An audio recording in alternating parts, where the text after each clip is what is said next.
আলহামদুলিল্লাহ আমাদের বাসার কুরবানি আজকের। তো রান্না শুরু হয়ে গেছে। এই যে গরু জবাই শেষ, মাংসগুলোকে বাসায় নিয়ে আসছে, এখন ভাগ করার পালা। তো তাড়াতাড়ি গরু কাটা হয়ে গেছে, মানুষ একটু বেশি ছিল এই জন্য। তো আমাদেরকে কিছু মাংস দিল রান্না করার জন্য। আমি সেগুলোকে ছোট্ট ছোট্ট করে কেটে নিচ্ছিলাম, যেহেতু মাংসগুলো খুব বড় ছিল। তো আমরা সবাই মোটামুটি একসাথেই আসি, আমার ভাসুর যা সবাই মোটামুটি আসছে।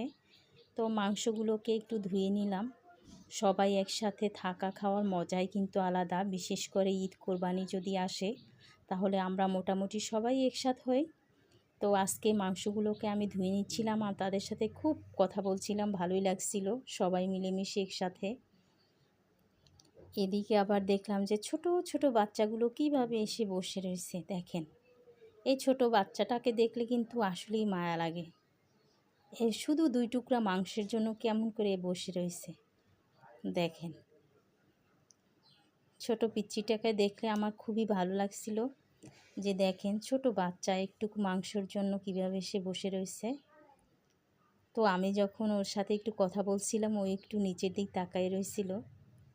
ছোট বাচ্চা সবার মুখের দিক তাকালে কিন্তু আসলেই মায়া লাগে।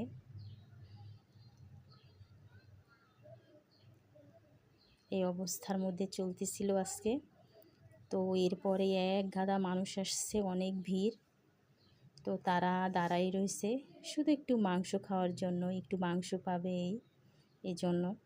এদিকে আবার যেহেতু কাটাকাটি শেষ, ধোয়াধুয়ি শেষ, মাংসটা একটু বসিয়ে নিলাম, কষাচ্ছিলাম।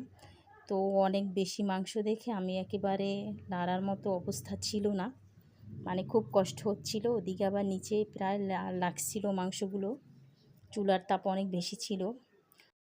যেহেতু খোলা আকাশের নিচে, তো উপরে ছিল প্রচুর রৌদ্র, নিচে চুলার তাপ। তো এই 2 তাপে আমি একবারে সেদ্ধ হয়ে যাচ্ছিলাম। তারপরেও কিন্তু ভালোই লাগছিল আমার কাছে, একটু লাড়া দিচ্ছিলাম, খুব ভালোই লাগছিল। তো আজকের মতো এই পর্যন্ত, আল্লাহ হাফেজ।